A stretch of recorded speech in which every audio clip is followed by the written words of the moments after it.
you don't even know why you're doing it anymore. You have absolutely no idea.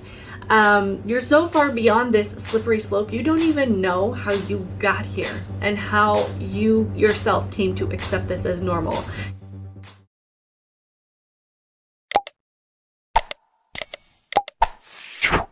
Hello, welcome to my channel, Outspoken Samantha. If you are new here, welcome, hit that subscribe button. If you're returning, welcome back. Thank you so much for the support. On my channel, I like to give my opinion and perspective on things that are happening today, things that I think actually matter to everyday people, especially those of us that are trying to raise kids in the insanity known as today's society. We are not CEOs of big corporations, we are not part of the mainstream media, and we do not live in the Hollywood bubble. We are also not politicians in Washington, D.C., but we do have to live with the consequences of the decisions being made and the narrative being pushed by the people in the previously mentioned categories. If you feel like that describes you and you know exactly what I'm talking about, please like this video, leave a comment below, and also share it. Also, be sure to subscribe. All of these things help me to grow my channel and hopefully reach more people that value logic, reason, and sanity. Also, be sure to find me on Rumble under Outspoken Samantha in the event that YouTube decides I have violated their community standards and chooses to kick me off their platform forever. That being said, let's get into today's topic. So lately, astonishingly, bewilderingly, if that's a word, there have been this surge in things called family-friendly drag events, which I'm sure most of you scratch your head and you're thinking, what in the world? How the heck did we get here? How did we ever come to accept this as normal, especially where kids are involved? When like 5 minutes ago, it was just pretty standard and universal across the board that pretty much normal, healthy, psychologically sound, mentally stable human beings recognized that drag queens, drag shows, things of that nature have been universally accepted as adult entertainment. We all have understood that they are fairly sexually explicit, they can get kind of raunchy, the music tends to be not the best, and we all kind of knew that this was the just the nature of this kind of performance. You could choose as an adult to go to these things or not, but they were primarily in adult clubs and nightclubs and bars and things like that. Things that you wouldn't take your children to. There was a reason that these kind of things were separated into areas that were meant for adults, that had age restrictions, that had laws surrounding the premises that the event would be taking place. Like if it's in a bar, you generally cannot go in there unless you are 21 years of age. You can't participate in the performance unless you are an adult. And it's not just drag shows. There are a lot of things in our lives that have age restrictions on them. Movies, for heaven's sake, have G rating and PG rating and PG-13 and R and so on and so forth. And the reason they have those ratings is because we understand, seeing those guidelines gives us all an indicator as to whether or not our young children should be exposed to it, or if there's something that as a parent that we should be on the lookout for, or perhaps wait until our children are older and in their teen years, because we accept it as a society that their brains are not developed well enough as children to understand these concepts, that they can be scary, that they can be overwhelming, and then they can really disrupt their psychology as a child, to be exposed to things that are just a little bit too graphic in a variety of ways, whether it be violence or sexuality or language or anything like that, that it can really have a negative effect on their development and on their mental stability as a child. And we all pretty much accepted that children's innocence needed to be protected and that we need to let them be kids. Give them toys, give them things that enhance their learning ability and their motor skills and help them to focus on their talents, and just honestly let them be kids. So how did we get to this place where we've been able to be convinced, and I'm not saying we because I'm not convinced, but where we can see parents that have been able to be convinced to pretty much throw that all out the window, that the world has changed its standards about what is and is not acceptable to children, and they have changed their standards right along with it. It absolutely blows my mind. So that's kind of the intro into what I want to talk about, which is the fact that there have been this surge in drag queen shows that are at family establishments, whether they be at restaurants or in the park or at a parade, and there really is no limit or boundary to them anymore. And in fact, anybody that tries to point out limits or boundaries or tries to say that, hey, this is still not an appropriate thing for a child, now we're the ones that are the extremists. We're the ones that are being abusive to our kids by saying that's not okay. It's literally like living in the upside down, essentially. So, sorry, I have a little bit of a sniffly nose. Allergies are crazy. Everybody in my house has been coughing to some extent. Nobody's really sick, just kind of that like yuckiness that comes a couple times a year when, you know, the weather changes and allergies are just kind of there. So I like Sara Gonzales. She lives here in Texas. She goes to these events and films them, tries to catch some footage to see exactly what is happening at these events. And a couple of days ago, she got tickets to go to this family-friendly drag show at, it was in Plano, Texas, which is a fairly nice area. You know, I'd say it's probably middle class. You know, I wouldn't say it's particularly wealthy, but it's nice, it's clean, it's well kept. A lot of religion there, a lot of religious people, so definitely not the kind of area that you would anticipate this kind of performance being. And she said that when, you know, you go online to purchase the tickets for the event, it said it was all ages welcome. It did say viewer discretion is advised. And it was basically marketed as this drag show, really not holding anything back. So what's astounding to me is that any parent would see viewer discretion is advised and still think, oh, that's totally appropriate for my child to go to. So again, we're living in the upside down. But I'm going to show you just a couple of clips, and I don't recommend watching these with children in the room because I think that this is wildly inappropriate, I apologize, for young eyes, for young minds. And, you know, the clips that she shared were only just a part of what was happening there. And it was much worse, you know, the things that she was not able to post online for fear of being censored or banned, which is interesting. But here's just a couple of clips from that event.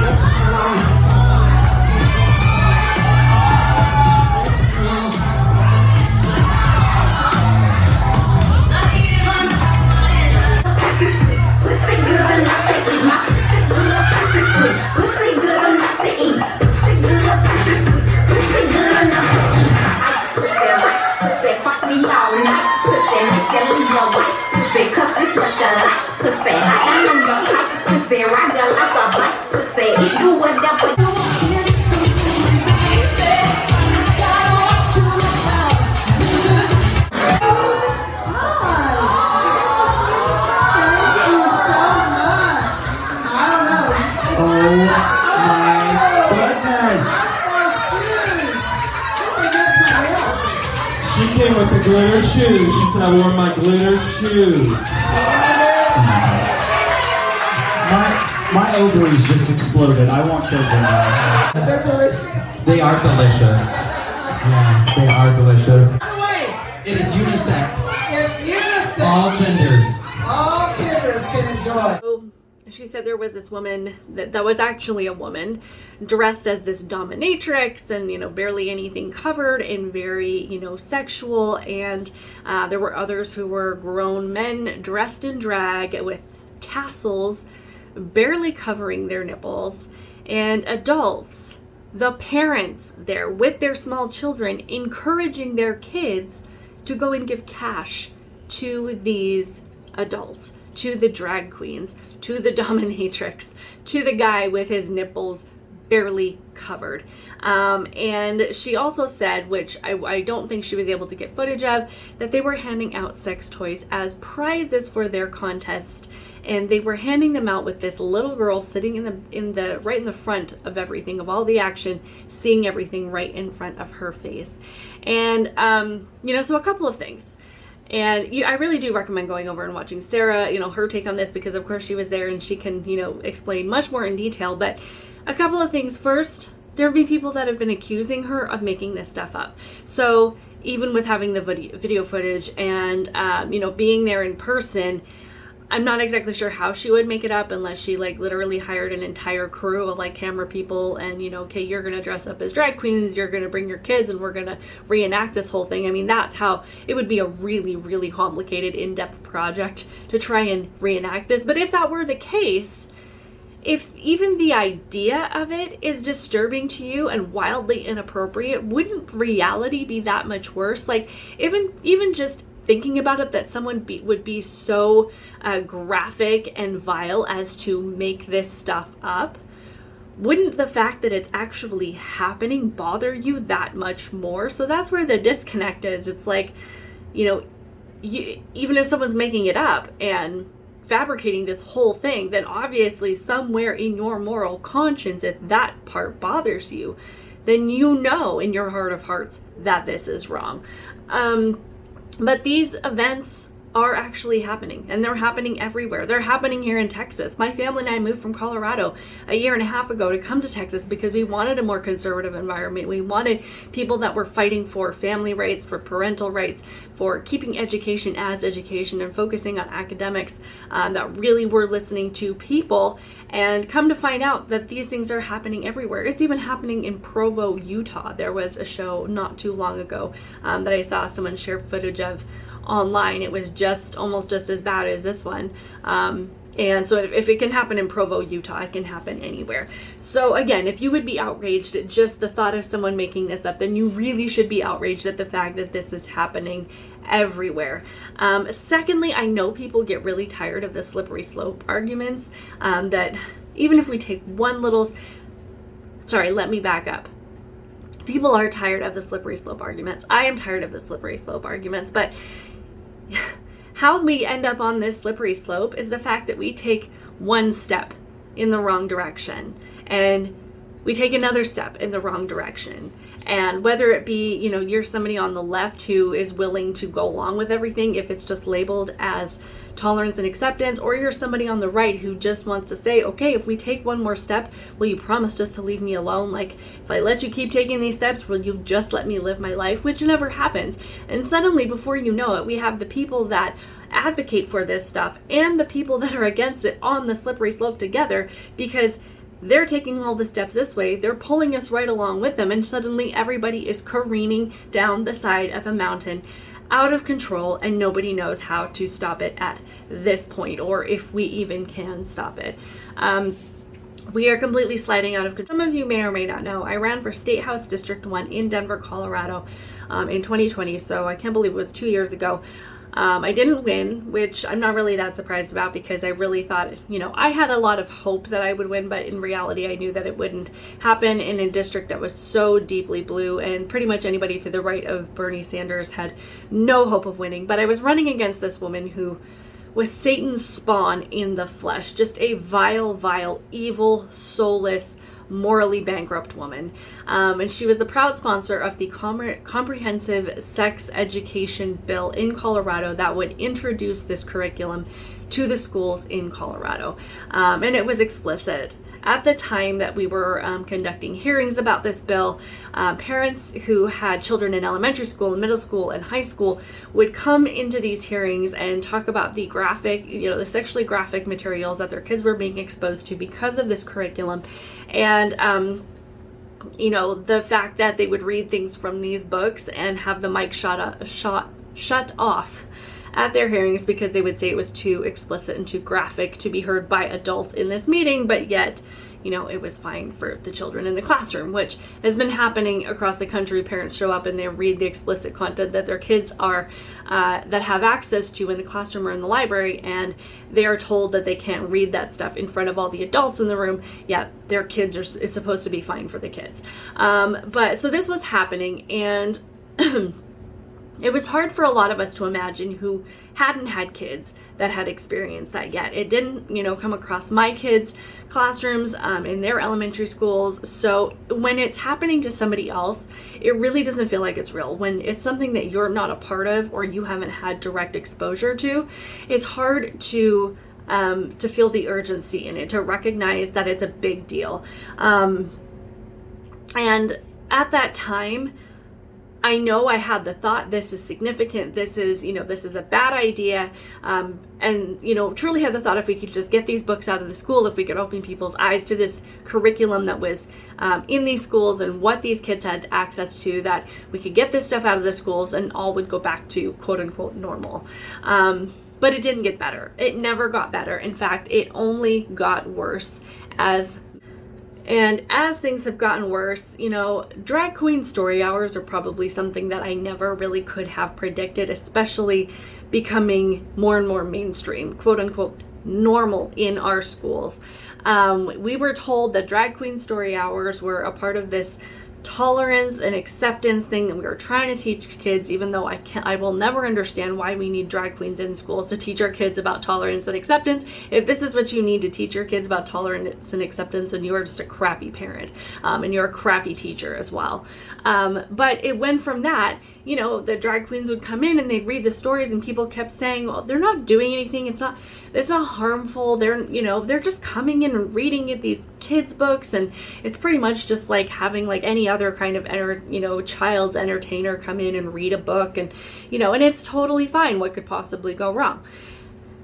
But here we are, not even a couple of years later, and now there are drag events everywhere, and there's parades with naked adults, and parents are taking their kids to bars with explicit messages written on the walls and explicit messages in the songs that are being played. They'll take their 4-year-old to a brunch in the middle of the day on a Sunday morning and have their daughter watch a grown man with tassels over top of their fake breasts and encourage her to stuff cash into their cleavage. And these parents, nobody's even blinking about it. They're not even thinking twice. But you know what else is interesting that I've noticed, and you may or may not have noticed? The people who use tolerance and acceptance to get you to accept sexually explicit materials from comprehensive sexuality education and everything leading up to drag queen story hour and now bars and raunchy dances, they don't even have to use the words tolerance and acceptance anymore. They don't even have to give you a reason as to why these events should be happening or make up any kind of potential social justice cause to benefit you or to benefit society. You'll just do it for no reason at all. And I bet you don't even know why you're doing it anymore. You have absolutely no idea. You're so far beyond this slippery slope, you don't even know how you got here and how you yourself came to accept this as normal. And I just have to ask, did you used to believe in boundaries for children? Did you used to think it was important to have content warnings, warning labels on things so you knew to shield your innocent child from it? What changed? How come it was so easy to convince you that children's innocence no longer matters, that there's no harm in exposing them to anything and everything that adults can be exposed to, that the world's standards of what kids should and shouldn't see now determine how you parent? When did you decide that adults should be able to enter your child's personal space and that they shouldn't expect you as their parent to shield them from potential harm? I ask these questions because I really do wonder how we got here. Because there's always been child predators. We know there's always been child predators. There have always been people who would love to get into the personal space of children and not have to deal with the consequences of it or worry about being deterred by a parent. I just can't fathom how we got to a place where now parents are not only not deterring this behavior, but they're actually walking their kids right up to it and handing them over. Because I can tell you right now, there is no political party, no messaging, no trends, no branding, no amount of using the words love, tolerance, or acceptance in the world that could convince me to not protect my children. There is nothing that could be said or done for me to ignore the harm to their development that comes from being exposed to explicit and graphic material at a young age. There is nothing you could tell me that would persuade me to let my guard down when it comes to my kids. More than anything, I want my kids to grow up to be kind, loving, compassionate human beings who serve and who uplift and do not discriminate for any reason. And the way that I do that is to carefully build their character based on truth, based on positivity, based on things that are clean and uplifting to them, by teaching them self-respect, teaching them respect to others, and teaching them that there is always a difference between right and wrong. Blurring those lines, or not having any lines at all, leads to confused teenagers and young adults who crave boundaries and structure, but have no idea how to establish those things because they've never been taught how to establish those things, or that those things even matter. They have no idea how to set boundaries in relationships, to set physical boundaries or mental boundaries or psychological boundaries for themselves, or to build up their individual worth, or to see the worth in others. Boundaries have always been important to raising strong, well-rounded, confident adults. And what's happening now, what so many people have been influenced to believe is okay, will have not only the opposite effect, it will be devastating. And who do you think your child that you took as a 4, 5, 6, 7, 8-year-old to a show with a grown man with tassels on his breasts, that you had stuff dollar bills into their underwear, who are they going to look to when they wonder why they have no idea how to respect others, how to establish their own boundaries, how to expect respect from others? They're going to come to you as their parent, the person that was supposed to teach them those things. Leave a comment below. Let me know what you think. Please like and share, and make sure you're subscribed. I will see you in the next one.